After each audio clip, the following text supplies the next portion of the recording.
just a little bit to get me by. I'm so tired, so fed up of you messing with my buzz. You shut down, had enough. I'm just looking for that rush. I'm so tired, so fed up of you messing with my buzz. What is a bank at a time like this? In a world filled with uncertainties, where lives are put on hold, business paused, and working together means staying apart. At Absa, being a bank means staying connected. It means being a part of your future, providing relief at a time of need, and doing this through effective, secure online platforms. It means staying in touch when everyone else seems distant. Being a bank means knowing that we've come from far and are yet to go further. Sibuya kude futhi sisaya kude.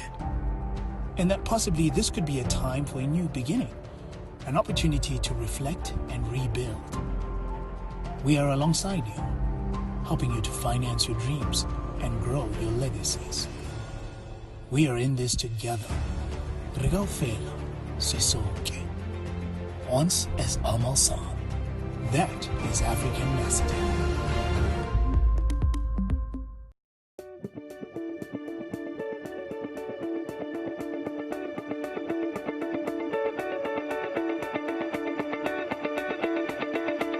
Tips for dealing with the bank. So perhaps you're renting in a property where it is run by a body corporate. Understanding the basic calculation, income minus expenses, and you want to be left with a positive income. It is a very tough game. It's not easy at all. To stay ahead of knowing exactly what your clients need, what their teething issues are. Have a joint move-in inspection. That a lot of people that are coming into sectional title homeowners associations are just like you described, not only first-time homeowners, but first-time owners and residents in community schemes. They get to see the perspective from the other side of the aisle. And I think that's a really important thing to do. It's a market that's estimated to be transacting at least 9 billion rand per year. So it's a huge market. In order to get there, you need to be able to build up a track record. Your cash flow model needs to be sharp. A quote comes to mind. The best time to buy a property was about 10 years ago. The next best time is now.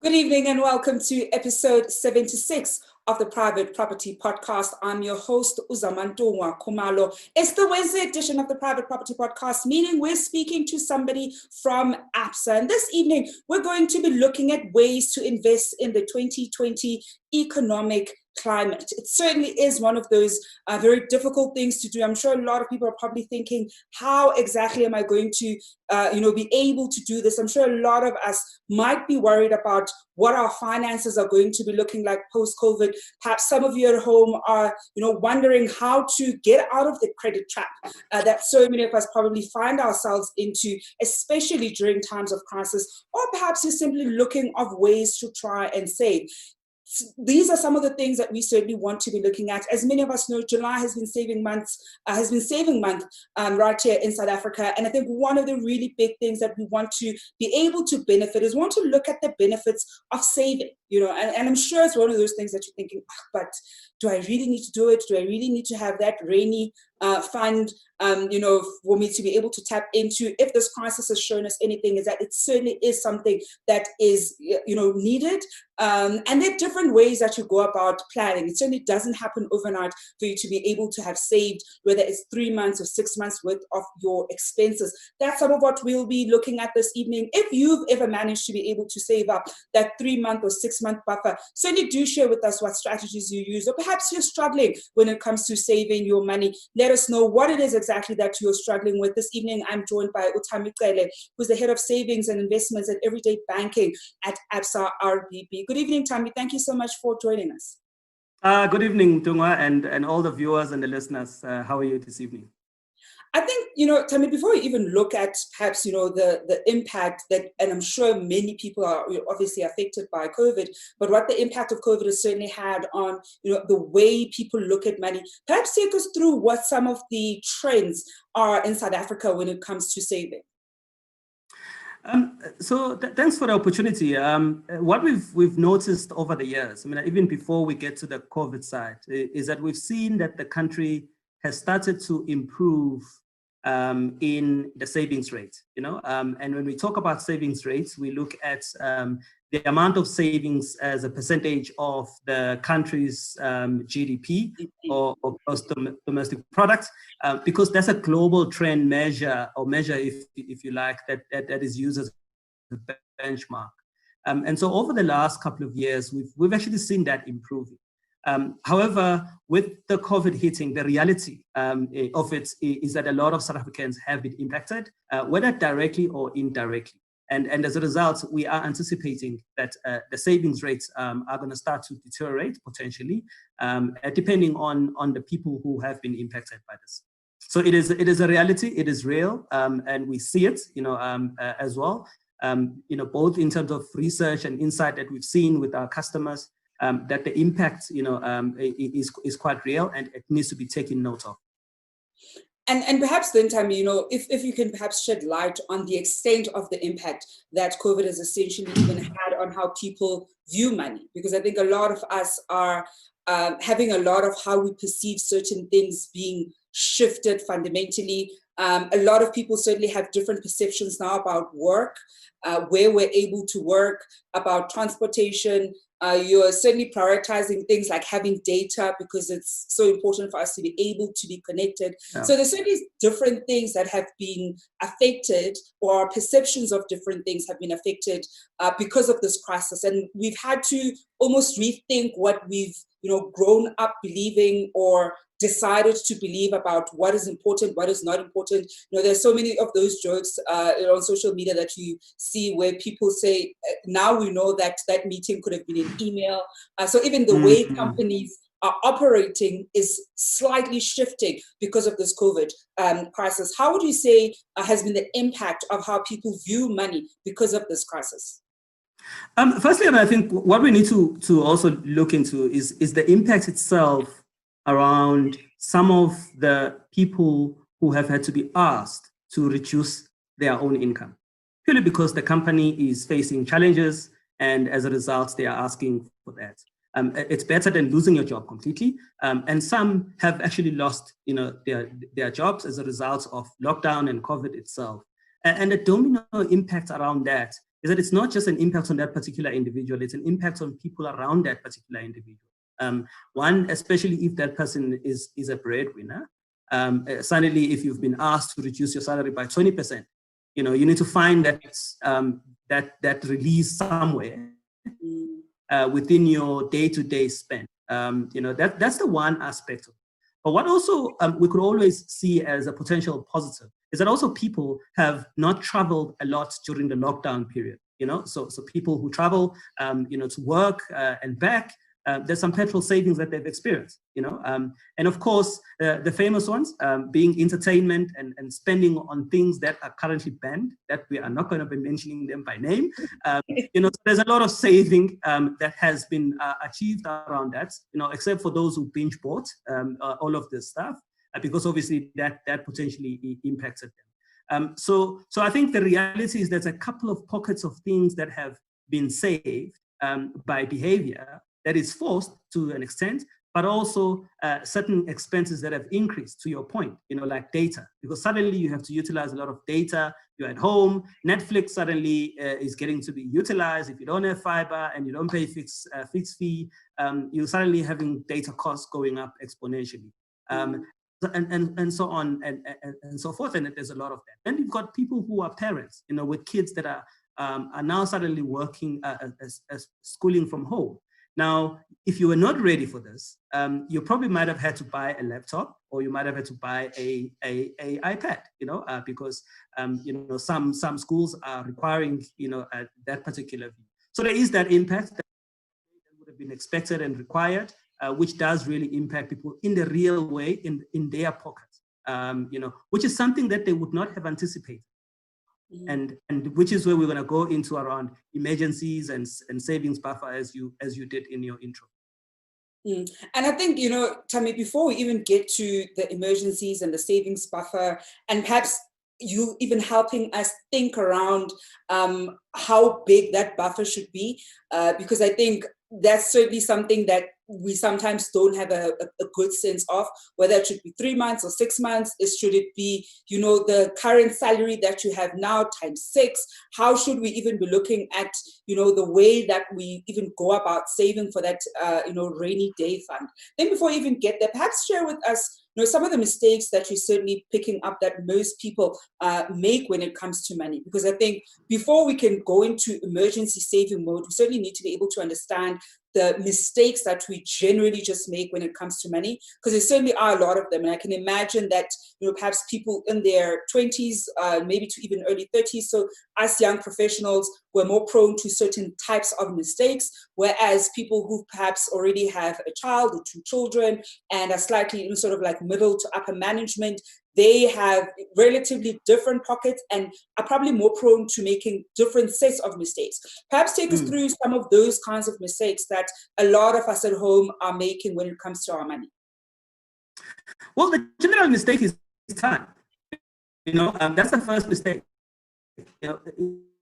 There's a lot of people who do not spend time in looking and assessing their finances. And that's just the reality. So if you don't look at your finances and you don't allocate time into it, you are bound, to find yourself struggling and not knowing who you've paid and who you haven't paid, who you've overpaid, who you've paid without knowing that you pay. So we talk about these debit orders that are going out generally, that you're not even sure where they come from. But if you don't spend time into looking into that, you are not going to be able to have a handle and control over your finances. That's the first thing for me. I think spending time, even if it means you spend at least 30 minutes on a day, just looking at what is actually going on in your account, that is a huge amount of difference.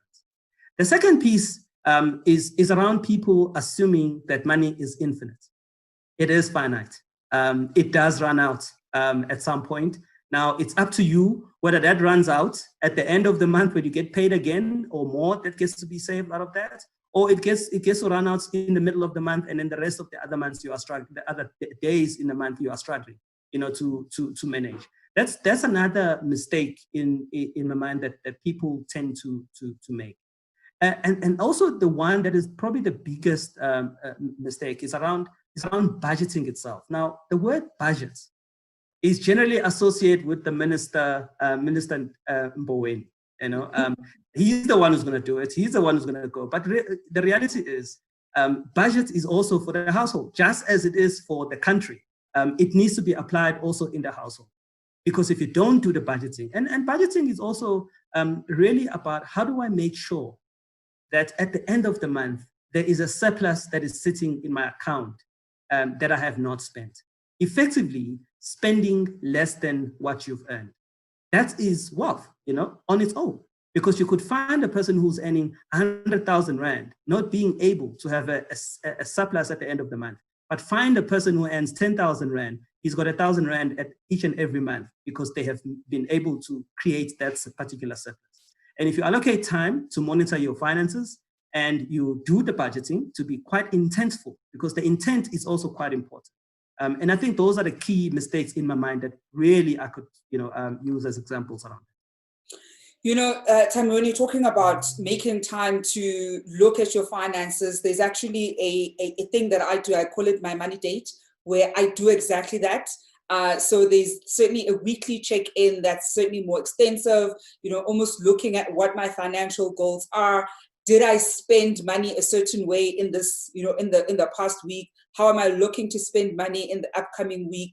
Certainly on a daily basis, going through my accounts, getting a sense of what is going out, what is coming in, and having a grip over that, right? At almost any given moment, knowing what the financial flow, whether it's in or out of my money. And I think when you started, it's actually a very daunting experience, because I can imagine, when I look at when I first kind of started having my own, check card, it's money that's there. You kind of swipe, you don't really think about it. It gives you too much stress.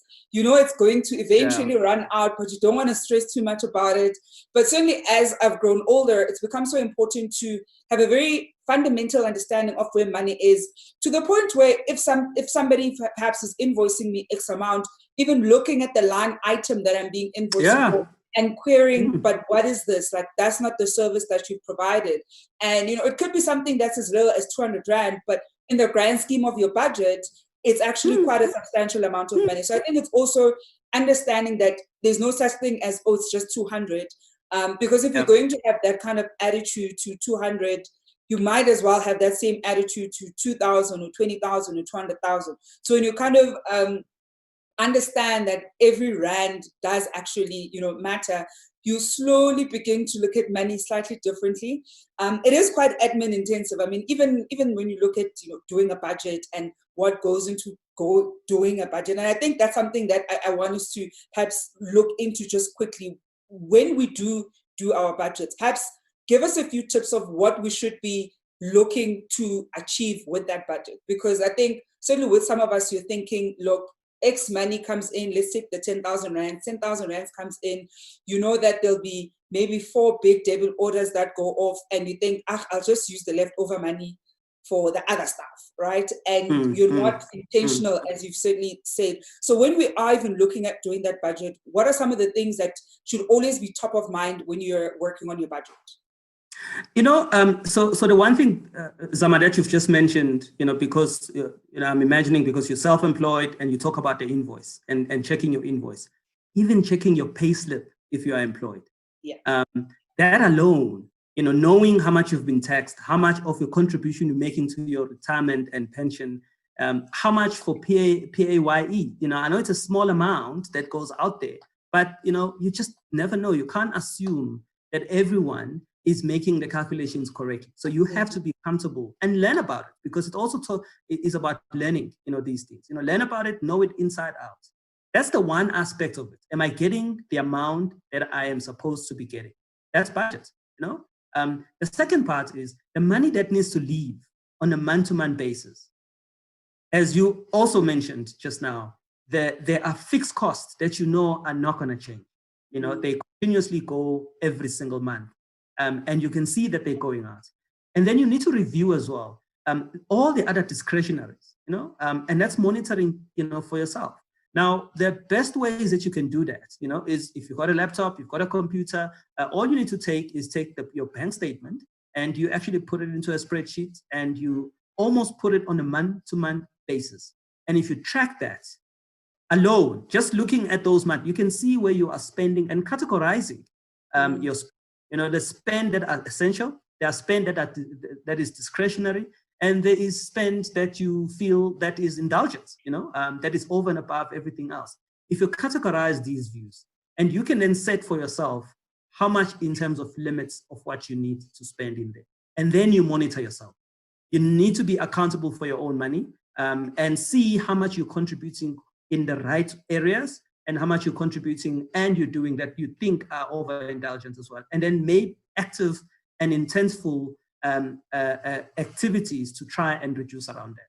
That's at the basic form, you know. If you can't even do that basic form, it makes it even difficult to do much bigger things, you know, things that you're dreaming of, goals that are longer term, especially if you can't just take care of the basic day-to-day stuff. Thami, we're going to go for a quick break, and when we come back, we're actually going to look at some of the more longer term things, or certainly one of those that require quite a bit of work, especially things like saving for your home deposit, which I'm sure a lot of viewers at home are certainly interested about. And it is one of those things that can be quite difficult. You also probably want to be saving for transfer costs, whether it's the bond registration attorneys or the transferring attorneys, or if it's a property, you know, that's above $1 million, perhaps transfer duty. So understanding the best ways that you can save for these things and putting in systems in place that make it easier for you to save is so crucial. We're going to go for a quick break, and when we come back, we'll be looking at some of these benefits. We're also taking your questions and comments at home. We'll be back just after this. What is a bank at a time like this? In a world filled with uncertainties, where lives are put on hold, business paused, and working together means staying apart. At Absa, being a bank means staying connected. It means being a part of your future, providing relief at a time of need, and doing this through effective, secure online platforms. It means staying in touch when everyone else seems distant. Being a bank means knowing that we've come from far and are yet to go further. Sibuya kude futhi sisaya kude. And that possibly this could be a time for a new beginning, an opportunity to reflect and rebuild. We are alongside you, helping you to finance your dreams and grow your legacies. We are in this together. Regal Fela, Sisoke. Once as Amal San.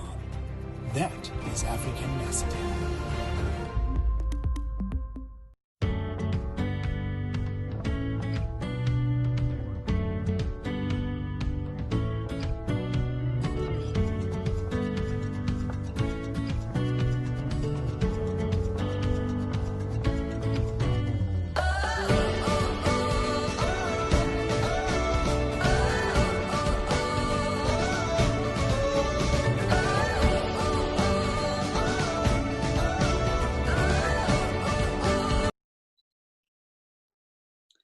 Good evening and welcome back to episode 76 of the Private Property Podcast. I'm your host, Zama Kumalo. This evening I'm joined by Thami, who's the head of savings and investments at Everyday Bank at Absa RBB. And we're looking at ways to save in the 2020 economic climate. It certainly is quite a difficult period financially for quite a number of people. And we want to look at the best practices when it comes to making our rand stretch for as far as possible, but certainly also saving money.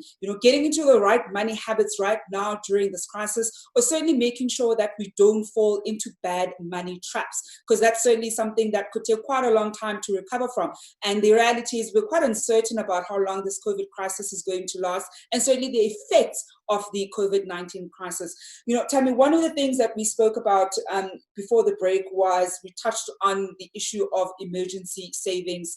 Perhaps take us through how we should be thinking of the emergency savings. I think there are a lot of people who say you want to have 3 months put away to cover all your expenses. Some people say, aim for 6 months. And I'm sure for a lot of people, they're thinking, look, that's already such an overwhelming thought because they may have so many expenses. Perhaps take us through how we should be looking at our emergency funds and saving towards that emergency fund. Yeah, so I guess, I think, Zama, it's an emergency fund because of it being an insurance, if you like, for events that you might not have planned for. One of those events is about losing a job, as one example of it, and to find a job does take a bit of time. Someone might be lucky and they might get it within a month, and someone might be lucky, they might get it within a month or 2 months or 3 months. But it takes quite a bit of time to be able to find a job. The aim around this is making sure that when these events are happening and you suddenly do not have an income to cover your fixed costs that you need to expense on a day-to-day basis, on a month-to-month basis, that this buffer is able to cover that. Now, that does a couple of things. It gives you the ability to have the peace of mind of being able to deal with the crisis, because you can't deal a crisis of finding new employment whilst you are being mentally stretched into thinking, how am I going to pay rent? I'm just about to be kicked out, So that's the one basic form of it, So we always believe that the start, you could start with saying, if it covers me a week, it covers me 2 weeks, it covers me a month, and so on, and you build, because saving is not an easy thing to do. We know this, right? But at the same time, it's one thing when you've got the confidence and you are in the habit of doing it, that you're actually starting to stretch yourself and more and more and more. That's the one part of it. The second part of it is you want to create a savings buffer for you to be able to look at investments that are longer term. If you don't have a savings buffer and you invest for longer term, if a crisis hits, it means now you need to go and tap into that investment, which means that you will then liquidate that investment at potentially a loss because you've got an emergency. But if you had an emergency fund or a savings buffer, the reality of it is that your investments will remain where it is whilst you're tapping into this. And so you are not losing, you are not in a situation of a lose-lose position. And for us is there. Then there's a third aspect of it, is that, when a person knows that they've got this peace of mind of having some buffer that's sitting in there, and the mental stretching is not happening because it also deals with your mental health, at the same time. Now, suddenly the happiness, of an individual starts to reflect because I'm a lot more relaxed, and also my productivity within my work environment, my business environment, gets enhanced, and it's a lot better. So there's a lot that gets to be a bit positive around that savings buffer. But to your question directly, whether it's 3 months, whether it's 6 months, the point is about the journey to get there. Because if you're thinking about it as a 6-month thing, it is going to come out as a very difficult thing. But if you start with it and saying, I actually just want to start my month where I've got at least a positive balance, then the next month I want to double that positive balance. Then the next month you want to even triple that positive balance, potentially. The thing is, over time, as habit happens, you get to a position where you are able to do it effortlessly. We certainly are taking questions and comments from our viewers at home when it comes to budgeting, the benefits of budgeting, and sharing some of their best practices when it comes to budgeting. We've got one here from Fumelo Keegan Baloyi, who says Excel also has templates that one can use on budgeting. The calculations are there. You just punch in the numbers. Another one here coming in from Howard Mukatsani, who says, I've gotten to understanding that the best way around savings is through regulated channels. Put together a group of committed people and set up a stockpile or property group. In that way, you're obliged to a specific amount every month, or you're obligated rather to a specific amount every month.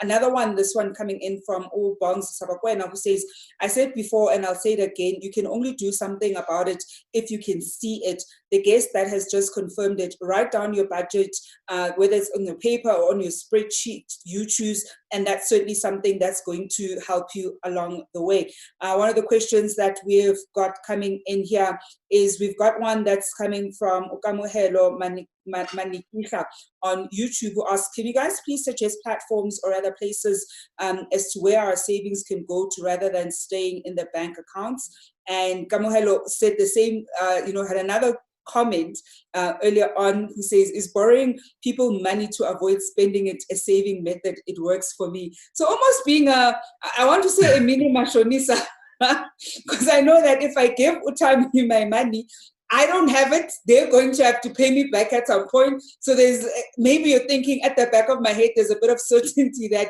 I'll have this money. Except, of course, you run the risk of the person not paying back your money. So now you've essentially lost all your money and you don't have anything to show for it. Yeah. No, that's the risk, right? So if you do that, and these are regulated activities, so you can't be a money lender if you're not registered, so you have to deal with all of those things, so as well with the NCA and the likes. But I think the question of where to save money outside of a banking account, I think there's a lot of opportunities, so there's opportunities around unit trusts, that you can put your money into. But it also, you can put it into equities, and bonds. There's a lot of opportunities around it. But I think the first question that needs to be asked is about the objective, around it.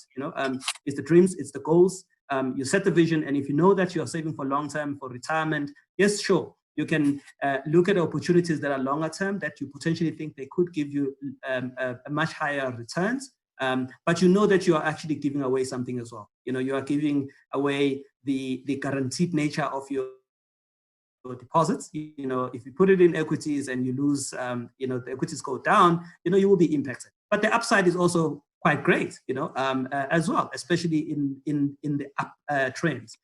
But if you put it in a bank, you know that you not only getting interest that is potentially risk secure, but your capital itself is generally guaranteed, for you as a customer. It depends in terms of where you are as an individual, both in terms of work, age, and the objectives that you have and your dreams around it. And then maybe you can then sit and decide in terms of which is the right option to take.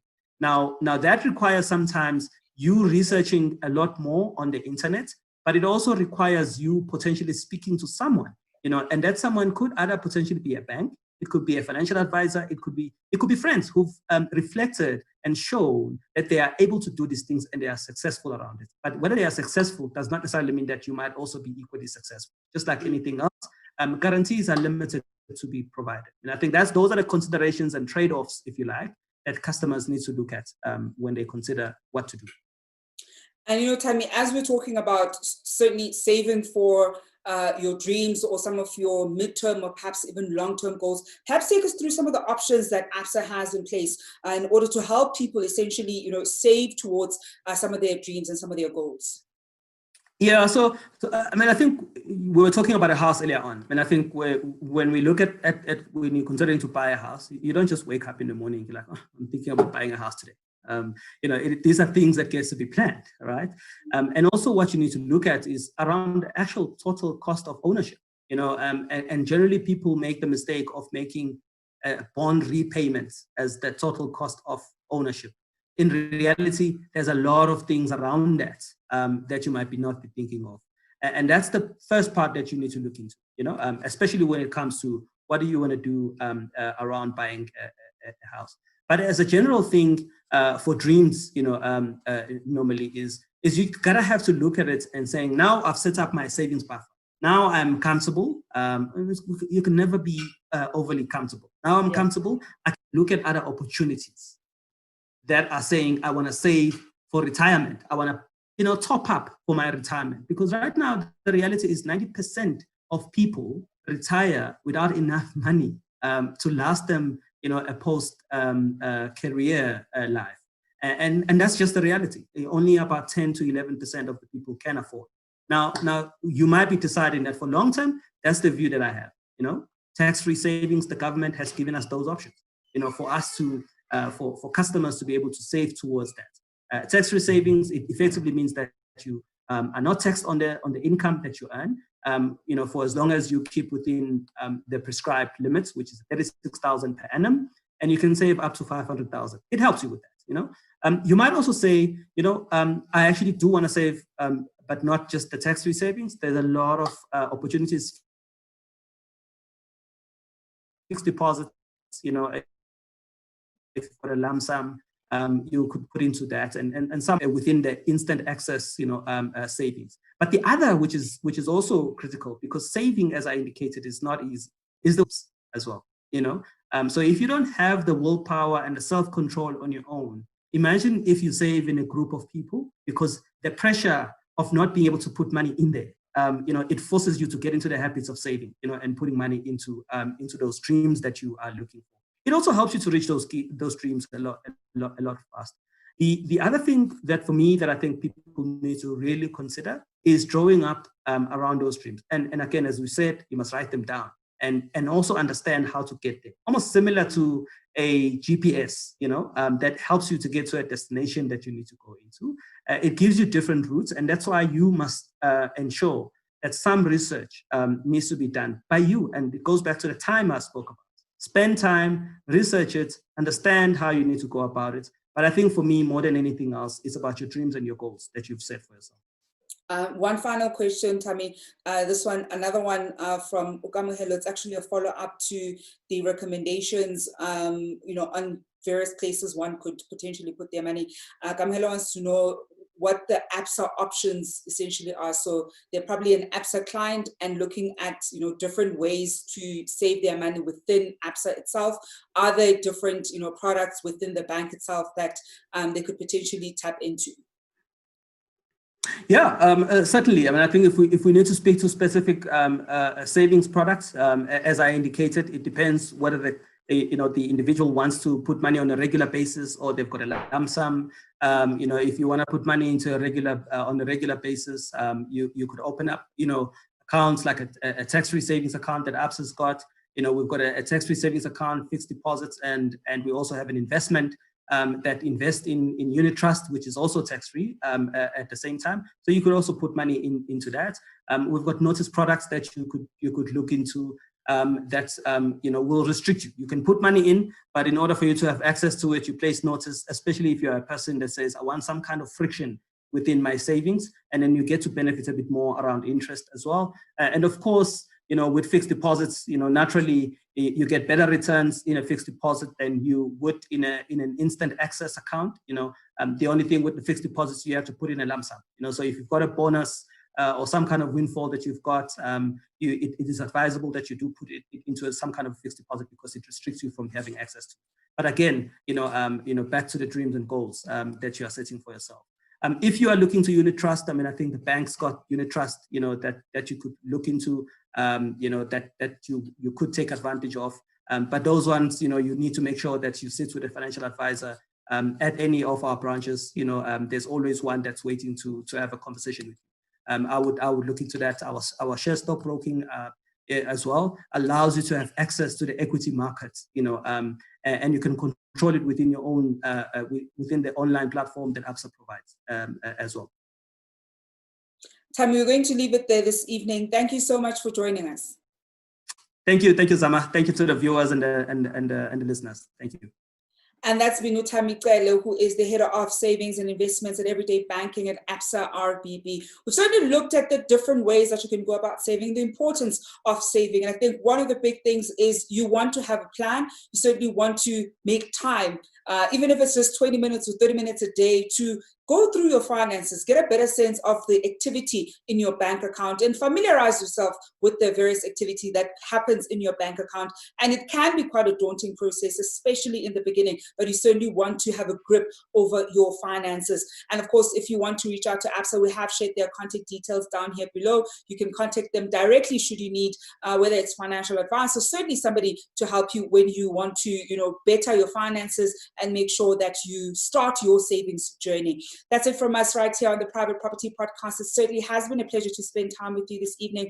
I'll be back again tomorrow evening at 7 p.m. where we'll be looking at, buying as an individual versus buying in a company. We're certainly looking at different ways to restructure our property portfolios and what the benefits of doing it with different instruments and mechanisms are. And of course, this is in order to help us make the best decision when it comes to structuring our property portfolios. From me, Zama, it has been a pleasure. We'll be back again tomorrow evening at 7 p.m. And of course, as usual, hoping you're staying home and staying safe.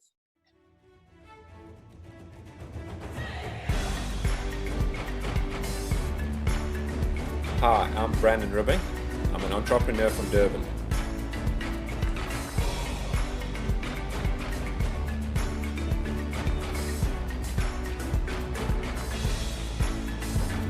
The suburbs of Berea and Morningside are built on a natural ridge that overlooks the home of the Sharks, the Moses Mabhida Stadium, Durban Country Club. It's just got an incredible outlook elevated over the city.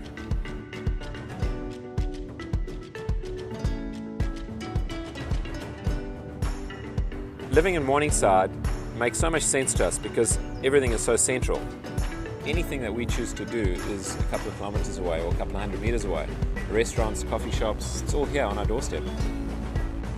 We've got great schools here. The girls' schools just close by are Moristella and Durban Girls College, and then fantastic boys' schools, Durban Preparatory High School, DPHS, one of the top primary schools in the country, and then Clifton, which now goes all the way to high school. It's so convenient to be in this area where everything is close by.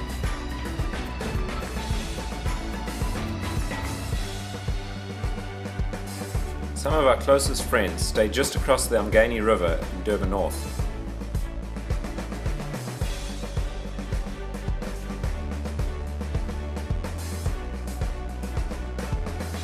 Durban North is very family orientated with some great schools, some excellent restaurants, and some small commercial centres. The promenade along Durban's beachfront, also known as the Golden Mile, got an incredible facelift for the 2010 World Cup and today is used by all of Durban's population.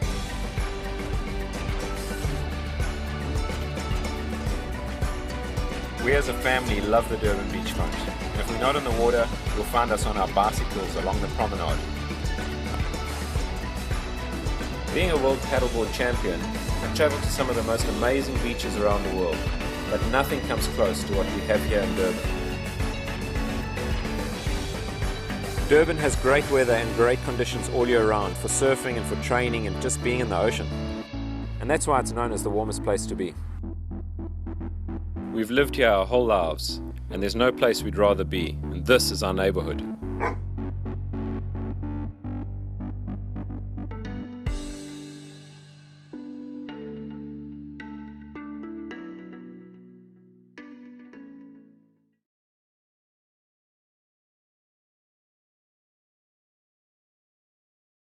What is a bank at a time like this? In a world filled with uncertainties, where lives are put on hold, business paused, and working together means staying apart. At Absa, being a bank means staying connected. It means being a part of your future, providing relief at a time of need, and doing this through effective, secure online platforms. It means staying in touch when everyone else seems distant. Being a bank means knowing that we've come from far and are yet to go further. Sibuya kude futhi sisaya kude. And that possibly this could be a time for a new beginning, an opportunity to reflect and rebuild. We are alongside you, helping you to finance your dreams and grow your legacies. We are in this together. Rigaufela Sisonke. Once as Amal San. That is African messaging.